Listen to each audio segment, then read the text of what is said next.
Hey guys, it's Future Topher. I just finished editing this reaction. Man, was this a lengthy process. Like I said in my channel update video, I watched this movie like 2.5 weeks ago at this point. I recorded this reaction like 2.5 weeks ago. So the first week after I recorded it, I just didn't have time because I was working nonstop between jobs. But this last week, I've been working on this reaction every single day. Like I took a little break from it a couple times to edit a couple other reactions just to put out some content. But like I have been watching this every single day, just trying to trim it down, because like I said, or like I will say, depending on where I put this clip in the video, I didn't want to upload the full movie over to my Patreon for free just because, like, if the Hello Strangers movie was available on like Netflix or Streaming or somewhere or on other platforms, then I wouldn't care as much. But since it's kind of like locked behind a paywall, you still have to pay to see it. It's almost like a movie that's still in the movie theaters. Like, I didn't want to just put their thing out there for free without, while it's still being paid for. So I edited it down, still trying to keep in all the, major plot points and whatnot in the vast majority of my reaction. But Lord, it was a process. Like, I had to step away from it so many times because, like, especially when it came to some of the more emotional scenes between Xavier and Miko and Xavier and Crystal, and like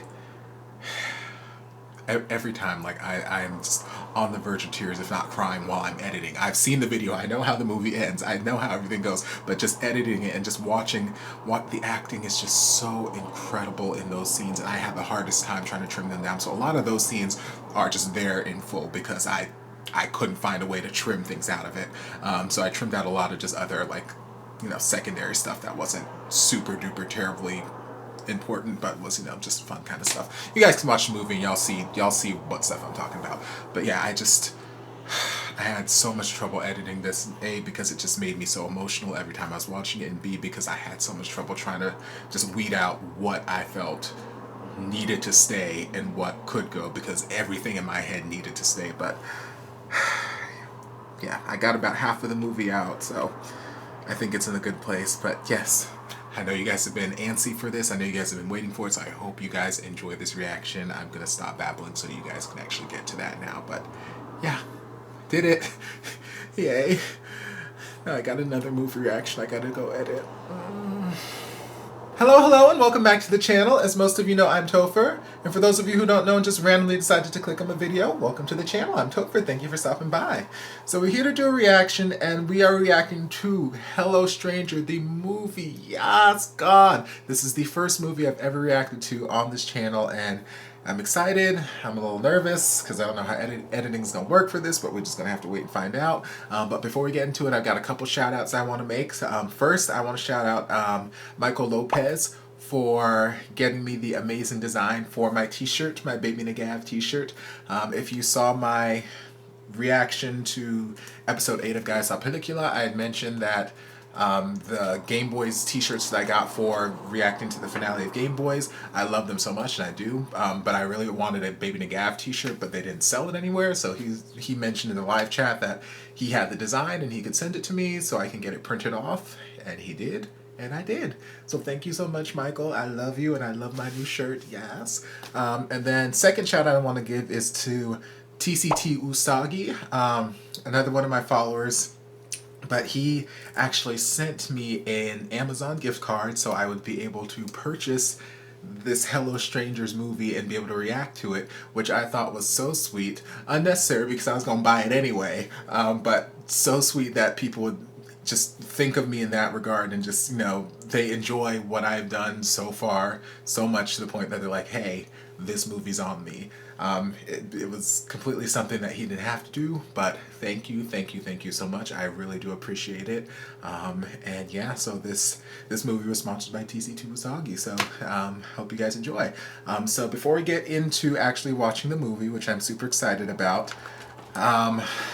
I'm probably, well, obviously I'm not going to upload my actual reaction to YouTube, because if the episodes that I've reacted to, which are already on YouTube, you know, get blocked, I can only imagine that me uploading the movie, which is not on YouTube, will potentially get blocked. So if you're watching this on YouTube, I hope you enjoy the comments that you're about to see. If you're watching this over on Patreon for free, like all my other videos are on Patreon, it's still probably going to be a little bit choppy or an abbreviated version, just because with this particular, if it were a movie that was already out and it was like on other streaming platforms or out on DVD or something, I wouldn't care as much, and I would just upload my full, you know, full-length hour-and-a-half or whatever reaction to my Patreon, and you know, you guys could watch the whole movie. But since this movie is only available, or at least it seems to only be available on this particular streaming platform, and I haven't seen it anywhere else, kind of want to just pay respect to the, you know, the creators of the movie and not just have their movie out there for free for everybody. So there'll still be a little abbreviated version that you'll get over on Patreon, but it'll be the main gist of what's happening.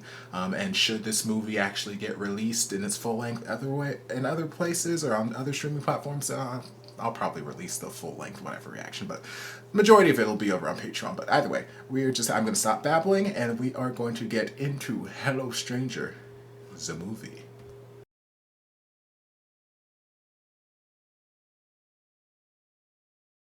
Is it the book that he's holding right now? It's like I wrote this damn movie. Shit. Let me forget. Xavier gonna come in here and then he gonna close the door. Child, it's like I wrote this damn movie myself. Bitch, why are you moving back? Sorry. I've been waiting for this for a very long time. Friend? Whoop, whoop, whoop! Bakit? Miko, y'all hold him back! Si Xavier, ah. Whoop, whoop, whoop! As a friend? Miko, magtubig ka Child, Miko. Kalat mo, literally and figuratively. Child, there's too much happening right now. See, it's like I wrote this damn movie. And since I wrote this damn movie, there's going to be a very passionate sex scene at the end of this between Xavier and Miko. June and Seth might want to join in too. I tell you, I wrote the fucking script to this movie. I wrote this movie. And I need some writing credits. I need some royalties because I wrote this movie apparently. Oh, where's my Hello Boyfriend shirt? Damn it. Hello, boyfriend.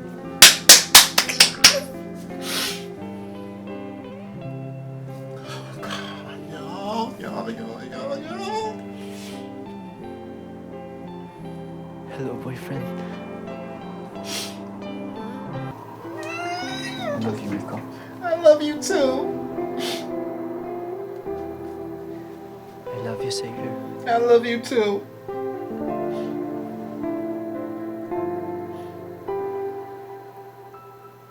If y'all don't hurry up and fucking kiss, I swear to God.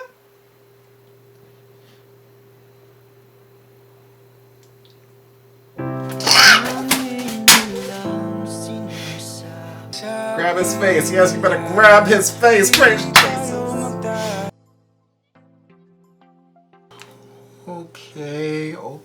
Okay.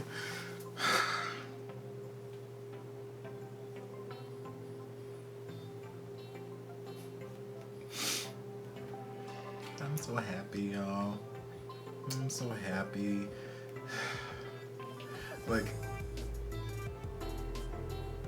I don't know, I feel like the movie, it echoed the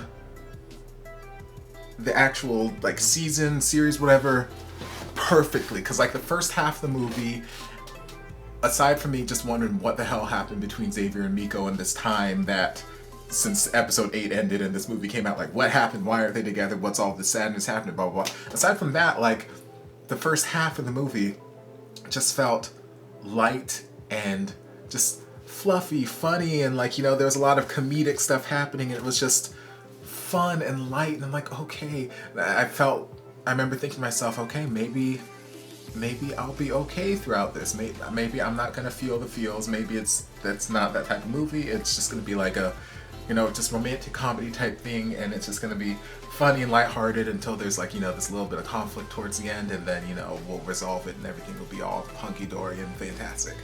And then about halfway through the movie, they started coming with just like with the show, about halfway through the season, they came in with feels out of the left field, and all of a sudden I'm feeling things. I'm crying almost every damn episode. And here, same kind of thing. They just came in, swooped in with the feels, and all of a sudden I'm getting all these feels. I'm fighting back tears. I got tears running down my face, and I'm just like, Lord, it's a good thing that I didn't do this finale reaction in drag like I did for Guys Up Pellicula, because I'm not sure if my mascara would have held up. I mean, it held up pretty well for Guys Up Pellicula. Heaven knows I was hella emotional for that, but like, Lord, this was just hitting me differently, just because I wasn't expecting to get it. Like they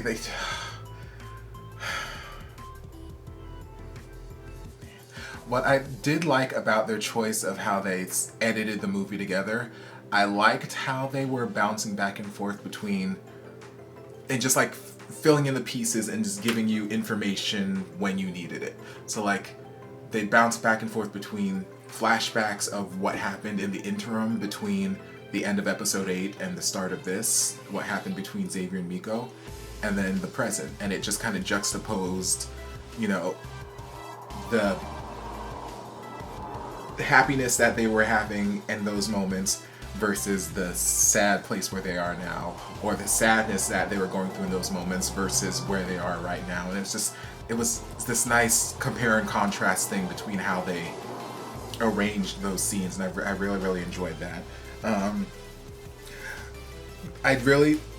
Which I already knew I would, and you guys told me in the comments, I really enjoyed Crystal in here. Like, even in the beginning when Crystal was with Xavier and they were still dating and whatnot and all that kind of stuff, I didn't hate her. Like, when she first came into the series and I first saw her, and like just the way she acted and the way she was portrayed and characterized, like, I just hated her with a burning passion. And you know, maybe part of it was the fact that she was dating Xavier and I needed Xavier to be single so he can be with Miko. But, you know, here she was dating Xavier, and like I said, I didn't hate her. I didn't mind her. I didn't understand fully why she was with Xavier, especially as the movie went on further and as like more things were being revealed about what happened in the interim between the end of episode 8 and the beginning of this movie. Like, yes, her parents were separating, and she was having a very bad reaction to it, which it made me so sad to see that whole interaction happened on the day, like where episode 8 left off. It happened that damn day. Like, Xavier and Miko didn't even get a day together to be happy and in love and all that kind of stuff. They didn't even get that. They were cleaning up the romantic little scene that Xavier had set up for Miko, talking about the song and taking Polaroids, and then it got cut short because she was having her, you know, her breakdown. She needed Xavier there to, you know, she needed the support. Xavier was her rock, as her mom mentioned, and it's just so sad. Like, I'm like, man. But yeah, she was going through all her stuff, and, you know, I get where, you know, she needs the support, she needs someone there on her side, but then, and I thought it was just going to be left at that, and that's why they were still together, because Xavier never got around to telling her. But then, no, he told her, hey, I'm in love with someone, I'm always going to be here for you, but I fell in love with someone else. And then she started having like a panic attack, and, you know, why does everybody I love keep leaving me? And I felt for her. I get where it's coming from. You know, her parents were splitting, and, you know, she was taking that poorly, and now, you know, Xavier is, you know, potentially leaving her, even though he said he's not going to go anywhere, he's always going to be here for her. But, you know, she's just feeling like the people who she loves are just leaving her, and it's like, oh, man. So it felt almost like he was staying out of, you know, just trying to keep her from breaking down, trying to keep her from feeling like everybody's leaving her, just trying to keep her happy in a sense. But so I get where his perspective's coming from, but I didn't understand why she was letting the ruse go on. Like, at that point, like, for me, if someone's told me that they've fallen in love with somebody else, okay, you go be with that somebody else. bye. Like, see you later. Last thing I'm gonna do. Like, even if I really, really care about this person, whatnot, it's like, I just don't, I don't see the logic in keeping up a farce, keeping up a ruse, and I feel like towards the end, you know, she started to feel that, and then she had her conversation with Junjun, who again, Junjun is the voice of reason. He is the all-knowing, wise friend in the situation, and you know, he just laid down some wisdom on her. It's like, look, the fact that you're asking me about how do I know when it's time to let go versus, you know, how do I know when to hold on or something like that, that should be, you know, proof enough. And then she let Xavier go. She's like, you know what, I'm gonna let you go. So, like, yes, I loved her character development. I just loved her throughout the movie. And like I said, even when she was dating Xavier, like, I didn't hate her like I did in the beginning. Like, she didn't disgust me, she didn't irritate me. She just seemed like a sweet girl who was going through some stuff. And in the end, she did the right thing for both of them because, you know, they were both just living this lie, trying to pretend to be happy when they're just not. They're not. And like she said, Xavier would have let it go on forever because he's just that nice of a guy and he doesn't want to hurt her, so she's gonna pull the plug and just end it. So fantastic on her part. The whole relationship drama with Kai Seth. You know, I get where it's stemming from, a little unnecessary, but it's not anything that's new. It's nothing that I haven't seen in TV and movies before. You know, she very, very much obviously has feelings for Seth. They haven't put anything official on their label, even though it's been like 6 months. And her sister's there, and she's like, yes, I've been, you know, telling her, let me meet whoever she's dating whenever she has a boyfriend. And Steph's like been sitting here like, hey, why don't you introduce me? And it's like, you're embarrassed of me because I don't live up to your standards. I'm not Miko or blah, blah, blah, blah, blah. And it's, I get it, but at the same time, I'm like, it's just one of those situations where it's like, I don't care like what standards you think my family has for, you know, whoever I'm dating. Like, no, if I like this person, if I'm in head over heels crazy about this person, the way, you know, Kukai and Seth are, you know, headed, like, who cares? Who cares if he's not, you know, a doctor or he's changing his major because he wants to do art or what? Like, who cares? Who cares? You guys are still young. Like, you're in college. Like, it's not like you have to get married to him right now. You're dating. So what? But yeah, it just seemed like a little bit unnecessary drama on her part, but in the end, you know, she came around, she introduced her sister, and her sister's like, cool, as long as you're happy. Which, like I can say, who cares? No one cares. It's all just this big thing made up in Kukai's mind and whatnot. But, you know, that it was nice to see their, you know, little relationship develop a little bit more. Junjun didn't end up with Crystal like I thought earlier in the series when I said it jokingly. When I saw them talking together on the beach, I'm like, damn, I really did write this movie, because if y'all watched this reaction, y'all know like 7,000 times throughout this, I said that I wrote this fucking script, because there are so many things that I'm just watching and I'm like, you know, this is gonna happen, and then 10 seconds later, bam, that happens. Or I say something and then boom, the character says something. I'm like, you know what? I wrote the script and I need royalties because Black Sheep stole these words out of my head. They stole this plot out of my head and I'm just writing everything that's happening. So that was the one thing that didn't happen. Well, that and the steamy sex scene that I shipped up between Xavier and Miko and Mr. Bookwriter Man and Junjun and Arvin and, you know, whatnot. That scene didn't happen either, but, you know, it's fine. Maybe in the sequel. I'll see what I can do for y'all. But yeah, it was just, it was nice character development for a lot of them. I like this new Arvin guy. I did not care for, I don't remember the other friend's name, but I didn't care for him. He got on my damn nerves just from the moment he came on screen, and throughout every interaction, I don't think there's a single interaction I had with him on screen that I enjoyed. I just wanted him to not be there. But, you know, I get it. These characters exist in real life, so, you know, it is what it is. And then Miko and Xavier, I mean, like I said, it makes me sad that they didn't get to have their time together after episode 8.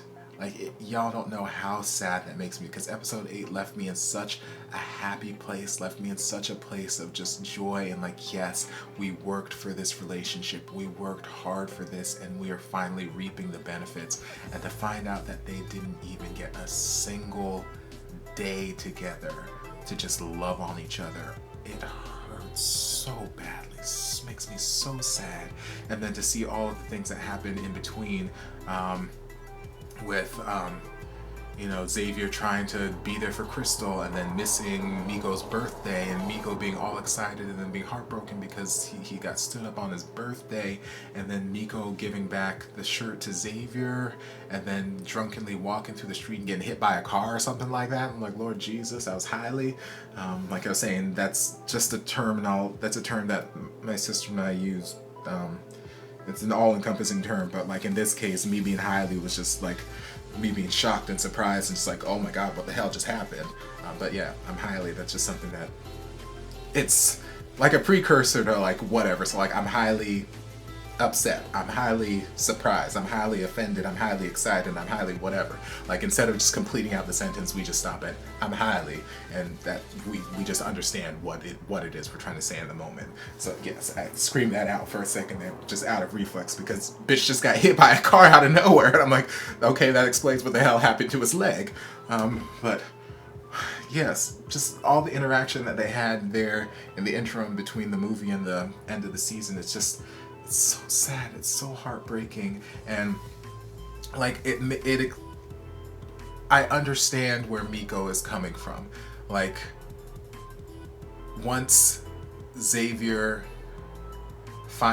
finally broke up with Xavier, and now Xavier's making the effort, and he's trying to make all these public displays and trying to get Miko to turn his head, but Miko seems to be a little bit distracted by Mr. Author Boy over here, which I didn't think that ship was actually going anywhere, but I felt like Mr. Author Boy was just brought into the picture to stir up a little bit of drama between, you know, Miko and Xavier. I didn't think that anything was actually going to happen between Miko and Mr. Authorman, and I'm glad Mr. Authorman was smart enough and wise enough to see Miko was clearly just not in a right headspace, and he didn't try to prey on Miko's weakness or, you know, take him up on his advances at that point. I'm glad he was wise enough and strong enough to say, hey, I'm not the one that you got these feelings for, and you need to go give it another chance.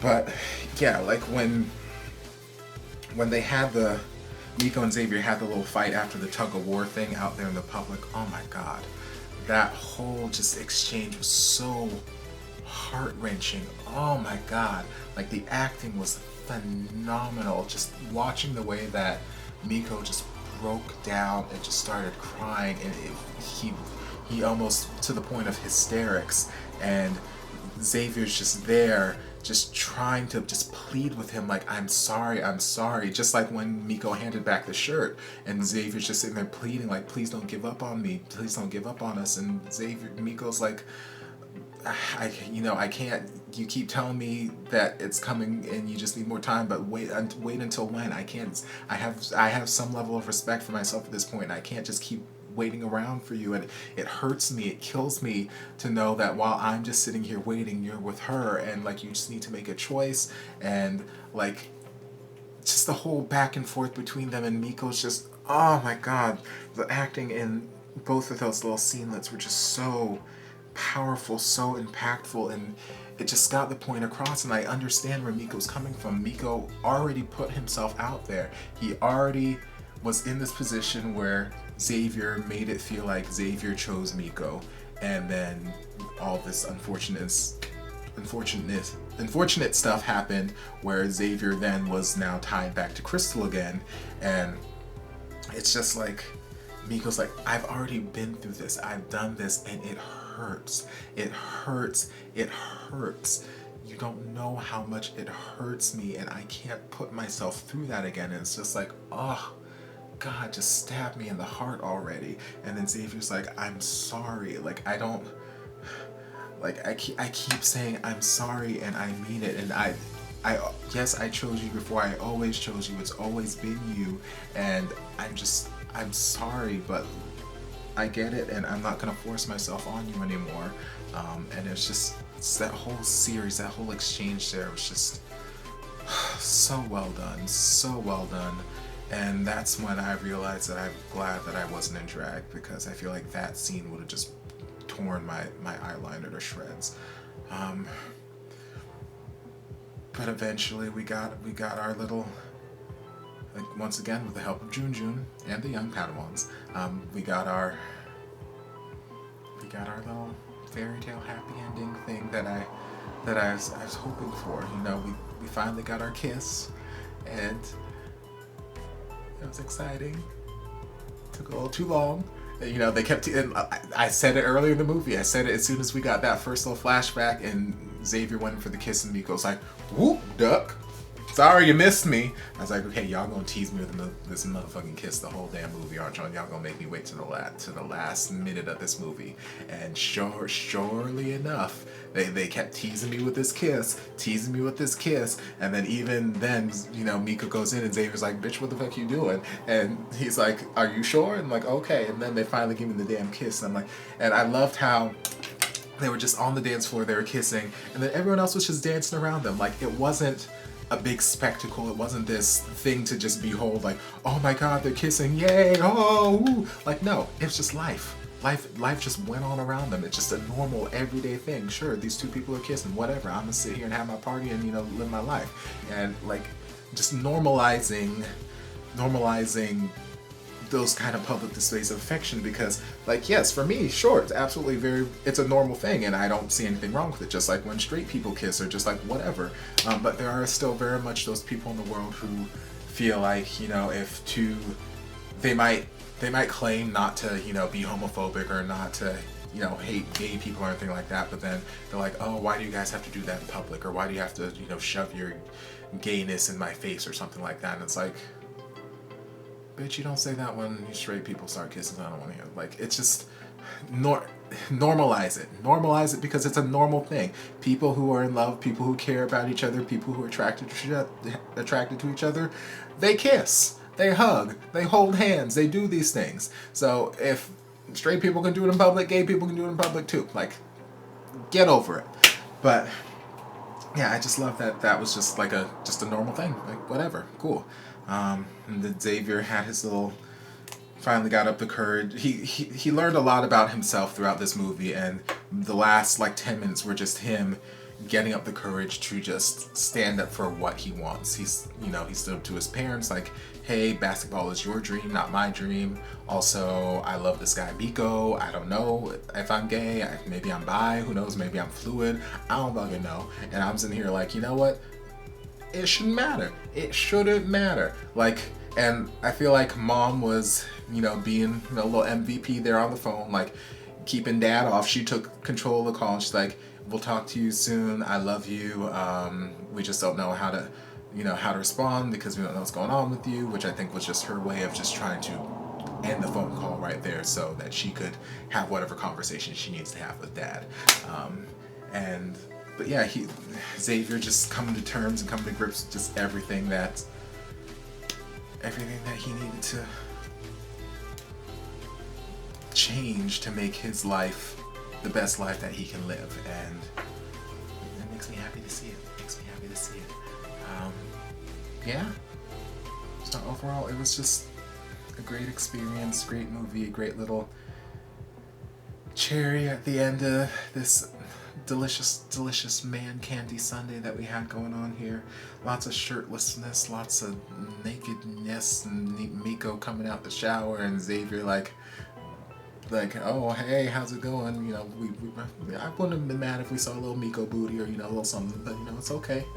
I'm not gonna rush these things. And then, you know, Xavier's like, oh, I gotta pee on you because you got a jellyfish thing, which, honestly, that was the first thing that came to my mind, because I've watched Friends. I've seen that episode of Friends. If y'all haven't seen it, go watch it. And I don't know if that's actually true, if there's something in urine that, you know, helps kill the pain of a jellyfish sting, but, you know, Xavier swore by it. He said he did it for his cousin. Miko's like, I'm a pre-med student. That's bullshit. But regardless, Miko got peed on, and you know, I'm sure that's a lot of people's kinks out there. You know, live your best life, and it don't do nothing for me, but you know, live your best life. It's still, I thought that whole little scene was gonna go differently with Kukai and was it Seth or was it Junjun with her? I think it was Junjun. Looking for Miko on the beach, like I thought like they were gonna see Miko on the floor, because the way they had it framed with Xavier standing back to, you know, back to them, and then, you know, Miko on the floor. It looked like Miko was giving Xavier some happy time. It looked like he was making Xavier very, very happy. And I thought that we were just gonna run with that little gag, but we didn't, and you know, that's fine, that's cool. But yeah, just like I said, the first half of the movie was a lot of just comedic interactions between them, lots of funny little things, lots of lighthearted things that mirrored the first half of the season of the show. And then the latter half is where all the emotions came in and started just beating me in the face. I'm like, oh, God, y'all can't keep doing this to me. But yeah, overall, loved it, loved it, loved it, loved it. I'll definitely be watching it again, mainly because I own it now. It's in my Amazon account, so yep, I'll be watching it again, and yeah, I just loved it. So thank you guys for watching. Thank you guys for joining me on this journey through the Hello Stranger series, Hello Boyfriend. I'm not exactly sure how I'm gonna edit this.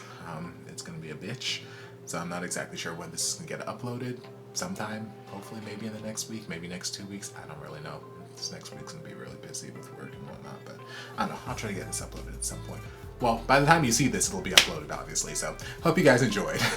If you did, don't forget to like, comment, subscribe, share, turn on notifications to be notified when all my shenanigans get posted. If there's anything else you'd like me to react to, be sure to leave it down in the comments. I'll get to it as soon as I possibly can.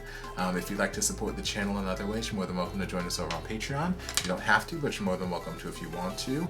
And once again, shout out to TCT Usagi for sending me the Amazon gift card so that I could purchase this. I really, really appreciate it. And yeah, I hope you guys enjoyed, and I love you all. So I'll see you guys in my next video. Love you.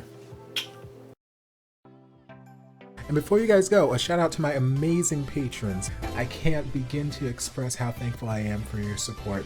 And if you guys would like to join us over on Patreon, the link is down in the description. I love you guys.